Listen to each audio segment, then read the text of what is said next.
E aí, hoje a gente vai mergulhar num dos maiores mistérios da tecnologia. Como é que uma coisa tão comum, tipo areia, vira a base para um computador conseguir, bom, pensar? É uma viagem maluca da física até a pura lógica. A pergunta de US$ 1 milhão é essa, né? Como que a gente sai de um punhado de areia, que é basicamente uma pedra, para algo que calcula, que toma decisões e roda programas super complexos? Parece mágica, mas a resposta está numa sequência de ideias simplesmente geniais. Ok, para entender essa transformação, a gente precisa pensar em dois níveis, duas camadas. A primeira é o nível da física. É o material bruto, a areia purificada até virar silício, que é uma rocha com uma propriedade muito especial. Ela conduz eletricidade. E do outro lado, tem o nível da lógica, o mundo totalmente abstrato, de regras, onde tudo se resume a sim ou não. Ou, como a gente conhece melhor, um ou zero. O grande desafio é como a gente constrói uma ponte entre esses dois mundos. E essa ponte, o grande herói da nossa história, tem um nome: é o transistor. Ele é a peça fundamental, o componente que, sozinho, faz essa conexão entre o mundo físico da eletricidade e o mundo abstrato da lógica se tornar possível. A melhor forma de pensar no transistor é como se ele fosse um tradutor. Ele pega um fenômeno físico, a eletricidade passando ou não passando, e dá um significado lógico para isso. Ele transforma o fluxo de elétrons em informação pura. Para isso ficar super claro, vamos usar uma analogia bem simples. Pensa assim, a eletricidade é como se fosse água correndo por uma mangueira. E nesse cenário, o transistor, bom, ele é uma torneira, só que uma torneira muito, muito especial.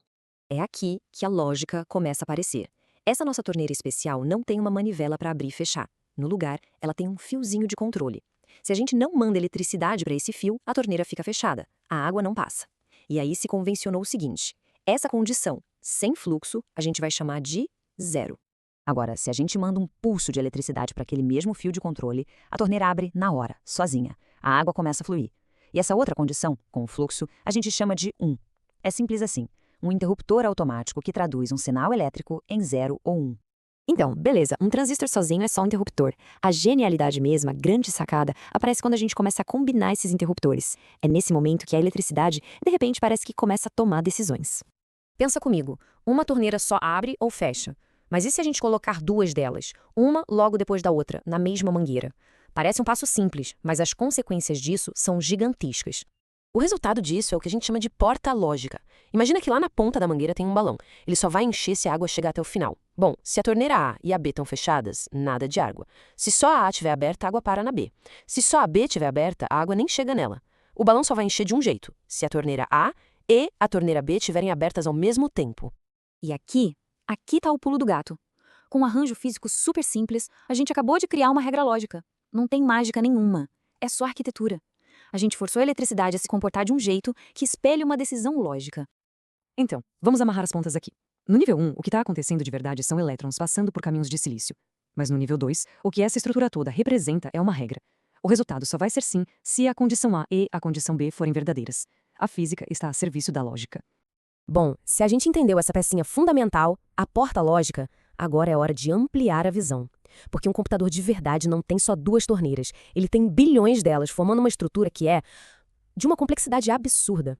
Quando os engenheiros organizam esses bilhões de transistores em labirintos diferentes, eles criam circuitos especializados. Alguns desses labirintos são desenhados para somar números, outros para guardar um estado, ligado ou desligado, que é a base da memória. E tem outros ainda que geram pulsos regulares, funcionando como o relógio que comanda o ritmo de tudo. E a escala disso é uma coisa surreal. Um único chip de hoje pode ter mais de 50 bilhões de transistores. 50 bilhões. É como construir uma cidade inteira, com ruas e cruzamentos, onde cada semáforo é um desses interruptores lógicos minúsculos. Pra gente ver isso na prática, é só pensar num videogame. Uma ação simples como pular é na verdade um monte de decisões lógicas acontecendo. O sistema verifica, o botão de pulo foi apertado? Sim, é 1. O personagem tá no chão? Sim, é 1. Se essas duas condições são verdadeiras, o sistema manda o sinal para fazer a ação de pular. É a nossa porta lógica E em ação, na vida real. Então, vamos dar um passo para trás e olhar para essa jornada toda. A gente começou com um material super simples e, usando regras de construção cada vez mais complexas, chegamos num sistema que consegue fazer tarefas super sofisticadas. A trajetória é bem clara, né? Primeiro, o material, a nossa areia mágica. Depois, a gente usa ele para criar uma ferramenta, a nossa torneira. Aí, a gente combina essas ferramentas para criar um labirinto que impõe regras lógicas. E, finalmente, a gente escala isso para construir uma cidade inteira, o chip. E essa é talvez a ideia mais importante de todas. A eletricidade não tem consciência. Ela não sabe que está somando 2 mais 2. Ela só está seguindo o caminho de menor resistência através dos labirintos que os engenheiros desenharam. A inteligência não está nos elétrons, está na arquitetura do chip. E essa ideia, olha que interessante, tem um paralelo profundo com o próprio universo. A gente pode pensar nas leis da física como se fossem o hardware lógico da realidade. São elas que ditam as regras. Elas dizem para os átomos, olha, se você encontrar essas condições, então você deve se juntar e formar água. É uma instrução lógica gravada na própria estrutura da realidade. O que nos leva a um último pensamento para reflexão. Assim como a complexidade absurda de um computador nasce de bilhões de interruptores simples de liga-desliga, será que a complexidade imensa do universo, das galáxias até a vida, também nasce de um punhado de partículas fundamentais que só estão obedecendo a um conjunto de regras bem simples? É uma ideia fascinante para a gente ficar pensando.